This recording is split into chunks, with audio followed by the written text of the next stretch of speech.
Tenemos el placer de estar con Graciela Mántaras, Sergio está ahí en el living.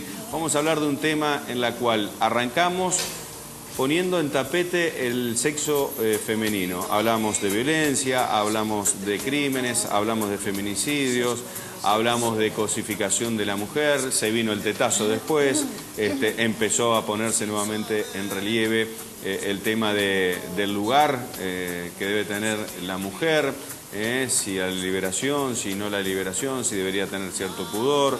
Y luego aparecieron también, otra vez más, las complicaciones en el debate donde llegaron los camiones sanitarios como para atender justamente a las chicas que ejercen la prostitución en la calle, para saber cómo estaba el tema de salud. Muchos dicen que solamente vino uno y son 3 los camiones, mencionaba Sergio, que también hay camiones que tienen que ver con la atención oftalmológica. La que vino es por chequeo general y la otra que sería de camión odontológico. Ambos todavía no han llegado a la ciudad de Paraná, sí la del chequeo clínico en ese marco. Y esto volvió a poner en tapete, ¿no? ¿Qué clase de seguridades tienen las chicas que están trabajando en la calle? Con el cierre de los prostíbulos, realmente el tema de la oferta y demanda del sexo no ha cambiado, por el contrario, han aparecido asesinatos, han aparecido personas descuartizadas en los últimos meses, lo hemos mencionado en estos programas. Entonces empezamos a rever esto y por el medio estamos hablando de el respeto a la mujer, la no cosificación y todo esto. Entonces me parecía piola volver a poner en lugar las dos visiones, una a través de la visión de una profesional como Graciela Mántaras y también mañana seguramente vamos a tener la visión de Amar, como para que ustedes empiecen a entender o concientizar de qué podemos llegar a ser, que no es un dato menor. Por eso me voy con Sergio y al living que ya está con la profesional. Sergio, adelante. Muchísimas gracias, Horacio. Bueno, después de la introducción que hacía, solo resta presentarla a Graciela Mántaras, titular de la Subsecretaría de la Mujer. Fundamentalmente hay una contradicción que nos preguntamos y nos planteamos cuando vemos que desde diferentes organizaciones se trata de defender los derechos de la mujer, se trata de realzar o resaltar las características relacionadas con la mujer en general y por ahí atacar algunos aspectos que tienden a esclavizarla, que tienden a someterla. La contradicción se plantea cuando hablamos de trabajo sexual y eso es un poco el tema que hoy nos convoca para charlar con Graciela Mántaras, si realmente quizás corresponde utilizar un término de estas características, si el trabajo, el sexo es un trabajo, en fin. Hay diferentes posiciones que nos generan como dudas por las contradicciones que vamos escuchando a diario desde diferentes lugares, ¿no? ¿Cómo le va, Graciela? Bienvenida. ¿Qué tal? Buen Gracias día. por estar. Bien, gracias a ustedes. Bueno, a ver, creo que todas las áreas mujer del Estado, en todos sus niveles, nacional, provincial, municipal, más todas las organizaciones que de una u otra forma trabajan para la reivindicación de los derechos de la mujer, estamos en consonancia con este tema y todos planteamos que no estamos de acuerdo con concebir la prostitución como un trabajo. ¿Por qué no? Porque nosotros no creemos que esto sea digno para una mujer. Vender el cuerpo no es una cuestión digna, no es glamoroso. En muchísimos casos, no voy a decir el 100%, pero en un altísimo porcentaje, la mujer llega a la prostitución o porque fue inducida a la prostitución por los adultos que tuvieran a cargo su crianza y ya desde niña, desde puber, es obligada a prostituirse. O en otros muchísimos casos es la única alternativa que tiene una mujer para conseguir un dinero. Desde esa perspectiva yo he escuchado en estos últimos días muchas posturas que argumentan, bueno, pero por lo menos es lo que tienen para comer o para sostener la familia. Sí, desde ya, nosotros entendemos eso. Ahora, entender eso no significa apoyarlo ni acompañarlo. Nosotros sí pensamos que es una deuda que todo el Estado, en todos sus estamentos, tuvimos y tendremos si no resolvemos esto, como políticas de Estado, con relación a las mujeres y a esto de reivindicar, cuando nosotros hablamos de la igualdad de oportunidades, estamos hablando de eso, de la igualdad de oportunidades en el acceso a la educación, el acceso a la salud, el acceso a la justicia, al trabajo, ¿no? Sobre esto es lo que tenemos que trabajar. Estamos hablando de políticas públicas, ¿no? Obviamente que también hay posiciones diferentes y hasta encontradas, porque también hay intereses en todo esto, ¿no?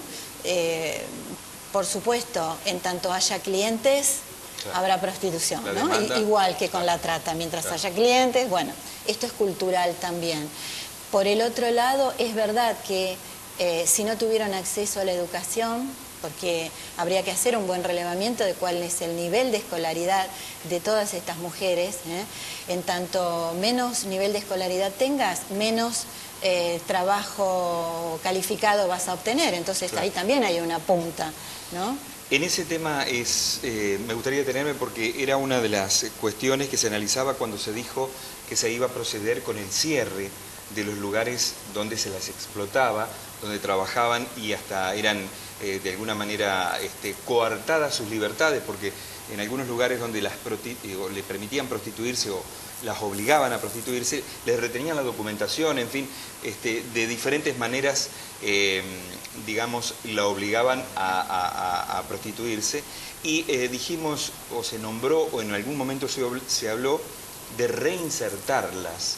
Cerramos el lugar, sacamos las mujeres y las reinsertamos para que puedan tener una labor digna, desempeñarse en algún lugar determinado, en alguna dependencia del Estado nacional, municipal, provincial, en fin. El proyecto creo que básicamente apuntaba hacia eso, pero digamos que se cumplió en parte. ¿Cómo sería esto, Graciela? Bueno, la parte que se cumplió, obviamente, que es el cierre de los prostíbulos. Hasta ahí. La pregunta de rigor, ¿están cerrados los prostíbulos? Bueno, no puedo aseverarlo. Suponemos que están cerrados. No puedo aseverar si clandestinamente existe o no. Como cuestiones privadas, de viviendas privadas, digamos, pero comercialmente no tienen habilitación. Claro, ese es el tema, ¿no? Perfecto. La prostitución sigue existiendo, esto es un hecho. El lugar donde se lleve a cabo, tanto es una esquina, como es una ruta, como es una vivienda privada, eso es cierto. Sí. Decía, los prostíbulos se cerraron, hubo una prohibición con respecto de estos locales, bueno, pero esa es una primera parte de la cosa, es decir, se necesita mucho más tiempo, mucho más proceso, muchas más políticas en este sentido, porque, a ver, hablar de trabajo, bueno, estamos hablando también de una capacitación, de una calificación, estamos hablando por el otro lado de que haya trabajos para brindar, es decir, me parece que nos debemos un debate por un lado, pero nos debemos también acciones concretas en este sentido. En el mientras tanto, bueno, está una asociación como AMAR, sí, que nuclea, que pretende darle este viso de legalidad y de, digamos, de definición como un trabajo con todos los aportes y con todo el marco legal que esto significa. Pero bueno, es una postura que los organismos y asociaciones que estamos en defensa de la mujer y de los derechos humanos no podemos apoyar. Sabemos que existen, aceptamos que existen, claro, no respetamos, claro, respetamos las posturas.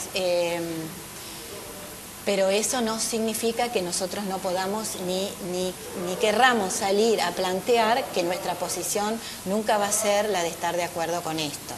Claro, que básicamente es por allí las contradicciones que vemos, ¿no? Porque por un lado se sostiene que es un trabajo, una forma de ganarse el pan, y por otro lado vemos que se alza una bandera de lucha contra, digamos, el sometimiento de la mujer, la cosificación y demás. Horacio. Sí, le quería preguntar al profesional fuera de el tinte institucional, si se quiere, si se ejerce la prostitución, tiene viso legal, no tiene viso legal, etcétera, etcétera. ¿Qué pasa en lo particular? Porque hay una canción de Sandra Mianovich que dice prohibido prohibir, y ahí ¿cómo haces en lo particular cuando una persona decide ejercer la prostitución? Y no le importa que le digan si es un trabajo o no es un trabajo, la voluntad de ella es ejercerla, porque también hay que empezar a decir esto, no es que siempre se somete o se obliga, muchas veces se quiere, de hecho no existiría amar tampoco, ¿no? No creo que estén sometidas en ese carácter. Digo, ¿cómo se hace para decirle a una persona que lo que está haciendo no es digno para ella misma, pero ella ejerce con voluntad plena lo que quiere llevar adelante? Ese me parece que es el combate difícil de ganar, al menos que no sea a través de la educación. Claro, porque en realidad nosotros no lo planteamos tampoco como un combate, ni siquiera como una prohibición. Es cierto, quien lo elija voluntariamente, bueno, tiene toda la potestad para hacerlo así. Nosotros entendemos que, bueno, lo que ya he planteado, lo trabajamos en la sociedad, lo difundimos y tratamos de generar mejores condiciones de vida para las mujeres. Queda ese margen para la voluntad individual, eso desde ya. No vivimos en un Estado que vaya a imponer ni prohibir ni coartar las libertades individuales, obviamente. Perfecto. Obviamente. Este es un tema que va, digamos, va a abrir la discusión y es, como decir, es un problema que no tiene un final, ¿no? Se va a discutir tantas veces como posiciones surjan a partir de lo que cada uno cree y, por supuesto, seguramente lo vamos a estar abordando en otra oportunidad, ¿no? Sí, además, no es solamente una situación local, ¿no? Ni siquiera de Argentina. En el mundo... La profesión más vieja. Claro. Sí, y ahí estaría...